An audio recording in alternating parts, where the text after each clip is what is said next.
Les amis, bonjour, j'espère que vous allez tous très bien. Nietzsche le Catalan sur votre écran, les gars. Bienvenue dans cette vidéo dans laquelle on va faire un petit tour d'actualité et après faire une petite analyse du match FC Barcelone Rayo Vallecano contre Barça.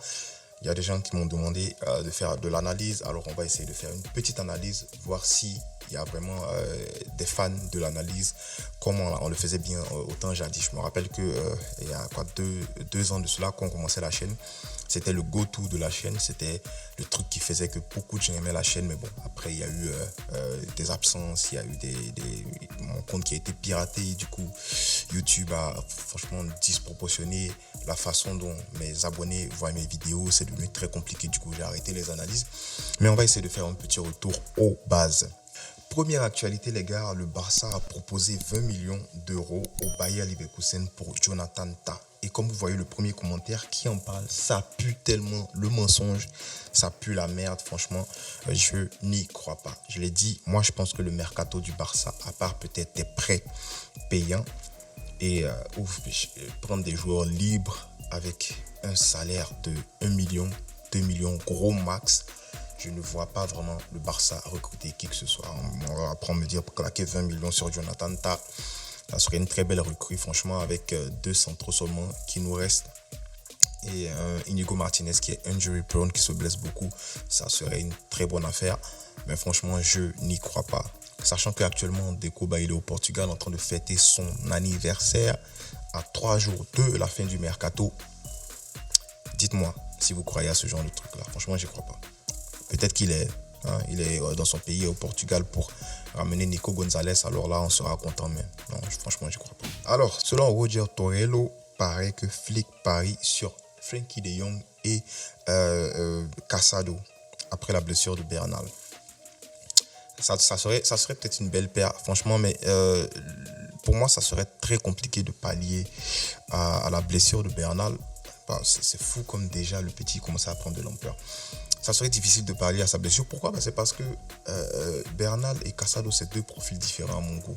Voilà, Casado, pour moi, c'est un profil qui ressemble plus à Gavi, mais avec moins d'impact physique, avec moins de duels gagnés. Pourtant, Bernal, il gagnait les duels, il était très très bon physiquement. Et voilà, qualité de passe, pied gauche, tu sais. Voilà. Donc pour moi, le profil qui se rapproche plus de Bernal, c'est Nico Gonzalez. Mais Nico Gonzalez, il n'est pas au Barça actuellement. Du coup, ce double pivot-là, il n'y a pas de problème. Pour moi, si c'est la dernière solution qu'on a, alors qu'est-ce qu'on peut dire? Ça fait du sens en fait.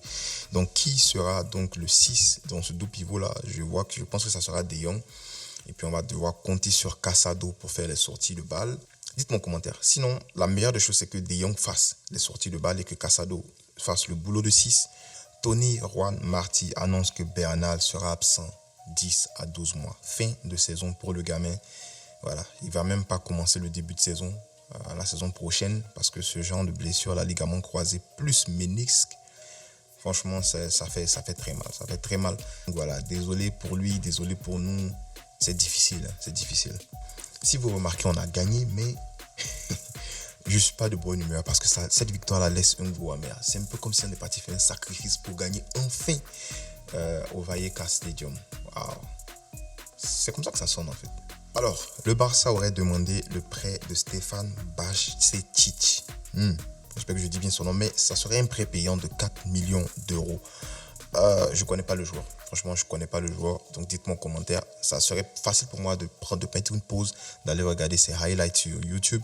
Mais je n'ai pas fait mes exercices de maison. Du coup, dites-moi en commentaire si c'est un très bon joueur. Le problème, c'est qu'il y a des gens qui disent que c'est préférable d'aller prendre Rabiot gratuitement, que c'est un choix catastrophique si on fait ça. Alors moi, j'aimerais dire que si c'est comparé ce choix-là à Rabiot, c'est pas un choix catastrophique. Pourquoi? Parce que Rabiot, on le sait, c'est un bon joueur. Mais le problème de Rabiot, il est extra sportif. Le problème de Rabiot, c'est sa mère.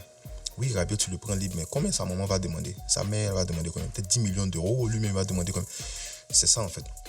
Donc si Rabiot, il est capable de faire des sacrifices et que sa mère est capable de se taire puis de quitter là, il n'y a pas de problème. On peut prendre Rabiot. Mais le problème de Rabiot, c'est franchement, c'est son argent. C'est sa maman.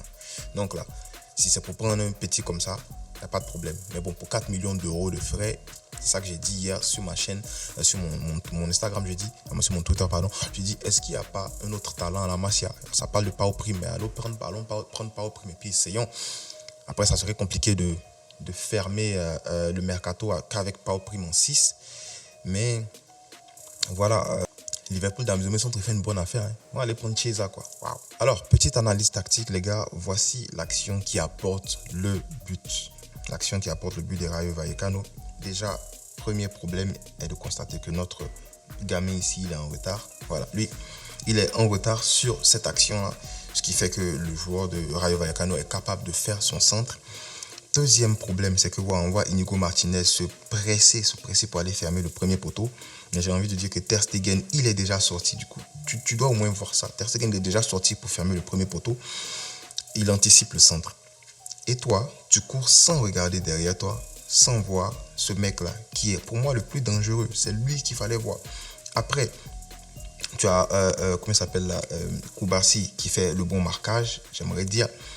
Mais celui qui va, pour moi, celui qui m'épate en fait sur l'action, c'est le gamin, comment il s'appelle, Bernal, qui va lui faire le bon marquage. Parce que lui, il voit que ce gars-là, il sert à rien là. Peut-être qu'il se disait, bon, je vais fermer le centre et tout. Mais franchement, allons-y au marquage individuel. Parce que là, on surnombre dans la zone. Allons-y au marquage individuel. Après, il y aura forcément un de nos joueurs qui sera libre. Mais bon, ça se passe vite. C'est facile à dire, mais ça se passe vite. Du coup, Bernal qui fait pour moi la meilleure action, qui va venir marquer ce gars-là. Mais bon, c'est un peu trop tard. Mais au moins, il réagit suite à l'erreur. Pour moi, la grosse erreur de ces deux gars-là. Voilà donc le marquage que j'ai trouvé juste. Lui ici, bon, il a servi à rien. Parce que, alors comme j'ai dit, Pau Koubarsi avait ce gars-là. Mais bon, vrai qu'il est un peu en arrière, mais ça fait déjà un marquage. Lui, il sert à rien. Donc pour moi, c'est lui le problème parce que il est expérimenté. Il ne doit pas faire ce genre d'erreur-là.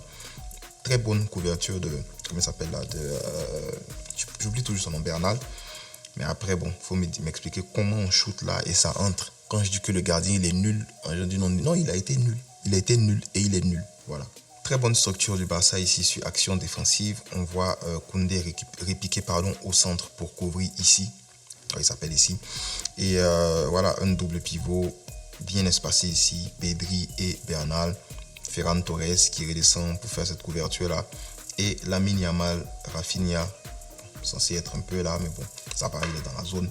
Et puis je suppose Lewandowski devant là-bas. Donc un 4-2-3-1 sur les phases défensives. C'est bien à souligner, Surtout, j'aime bien la façon dont cette équipe-là reste sereine. Malgré qu'on voit ici un but à 0, 14e minute, ça a paniqué dans les phases offensives. Mais dans les phases défensives, je les ai trouvés quand même propres. Et c'est bien de voir que le coach est en train de véhiculer sa stabilité mentale, son mental, la façon dont il est posé. Voilà, dans cette équipe-là.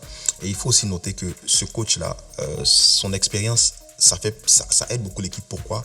Parce que d'autres coachs, à ce moment-là, là où on se fait voler le penalty, là où, par exemple, Koundé se fait arrêter dans la surface, des fautes, vous avez vu, allez sur mon Twitter, Nietzsche Catalan, vous allez voir, je partage ça. Là où il y a un gars qui arrête Koundé 3 fois dans la surface, il le pousse même au sol, si c'est nous, c'est penalty. Mais un autre coach, comme Xavi, il aurait déjà pris un rouge facile. J'en ai déjà parlé dans des briefs. C'est bien d'avoir un gars qui est aussi serein lors des matchs en tant que coach. Alors, mon petit Martin, tu as eu ta chance, mais ça n'a pas été vraiment correct pour toi. C'était très mauvais la prestation que tu nous sors défensivement. Offensivement, je n'ai pas envie de parler parce que je pense que c'était Ferran le problème, mais défensivement, tu as été très mauvais. Voici une autre occasion où on le voit ici en train de track back. C'est lui les latérales. Il est en train de track back. Et Pedri est obligé de venir faire le press ici. Thanks God. Il y a, je ne sais pas, c'est Koubarsi qui sort le ballon. C'est Pedri, mais il y a quelqu'un qui va venir sortir le ballon ici avant qu'elle soit à la retombée. Mais encore, on voit un problème de marquage. Koundé se tape 2 gars. Koubarsi et Inigo Martinez n'ont personne. Voilà, c'est un 3 contre 3 ici. Dommage. Et c'est bien de voir la vision de jeu de ce mec-là parce que tout le monde a les yeux sur le ballon, mais lui, il regarde le problème, il regarde le danger. Le danger, ça venait d'ici. Deuxième mi-temps, avec l'entrée de Dani Olmo, franchement, j'ai envie de dire que ce mec-là, il pue le football parce que si on regarde son placement seulement, lorsque Rafinha a le ballon, très dommage que Rafinha ne le trouve pas rapidement dans l'intervalle, mais regardez son placement. Il est dans cette zone-là, presque 3 mètres carrés. on lui dit même 4 mètres carrés, il n'y a personne et il se trouve là, il trouve un angle, une ligne de passe exceptionnelle.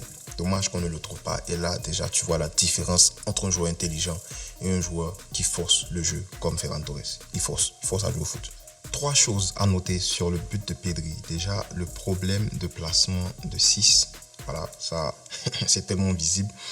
Mais avant ce problème de placement, après ce problème de placement, il faut un joueur intelligent pour sentir un manque dans cette zone-là. Le flair qui sort du double pivot pour se projeter ici.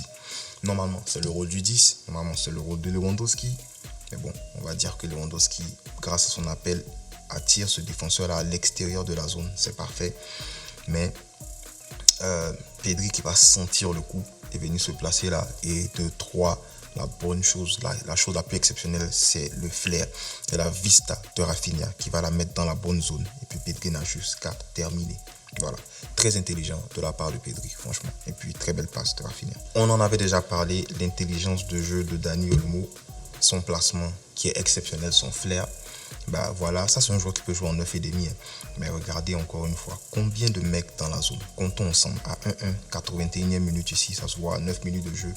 Et on a 1, 2, 3, 4, 5, 6, 7, 8 joueurs de l'équipe adverse dans leur zone contre 1, 2, 3 et 4 joueurs du Barça. Mais on arrive à marquer juste parce que l'entente entre ces deux-là est bonne, bon placement et la précision pied gauche en 2 touches de balle. Enchaînement, franchement c'est à respecter. Place le ballon là, far end ici. Ferran Torres ne peut que cirer le banc à partir de maintenant. Très beau match du Barça, franchement. Moi, j'aimerais dire que j'ai hâte de voir ce qui va se passer après cela parce que on perd pour moi l'un des postes les plus importants de cette victoire, de ces 3 victoires-là, c'est le poste du numéro 6. C'est le poste emblématique de Busquets, le poste qu'on avait problème à remplacer depuis longtemps. On avait trouvé quelqu'un. Et pour moi, c'est ce qui me fait stresser le plus. Mais bon, le Barça reste le Barça. Je pense que le Barça va trouver des solutions, surtout à la Masia. Il y en a. Si ça doit passer par un prêt ou par un achat, il faut le faire. Alors après, qu'est-ce qui est le plus important actuellement? C'est le rôle du numéro 6. Ou c'est le poste du numéro 6, ou c'est la défense centrale, ou c'est l'ailier gauche. Alors, je vous laisse répondre aux commentaires. Je ne vais pas donner ma réponse pour le moment. Je vais voir vos réponses et puis on va en parler demain en vidéo. Mais c'est quoi le poste le plus important à remplir actuellement quand tu vois les problèmes du Barça? Donc, je vais m'arrêter là pour aujourd'hui. Je ne veux pas que la vidéo soit trop longue. Je ne vais pas m'éterniser. Merci d'avoir suivi la vidéo. N'oublie pas de liker, partager, commenter. Et si c'est le genre de contenu qui te plaît, montre-le-moi en commentaire. On ne finira jamais de le dire. Fisca. El Barça.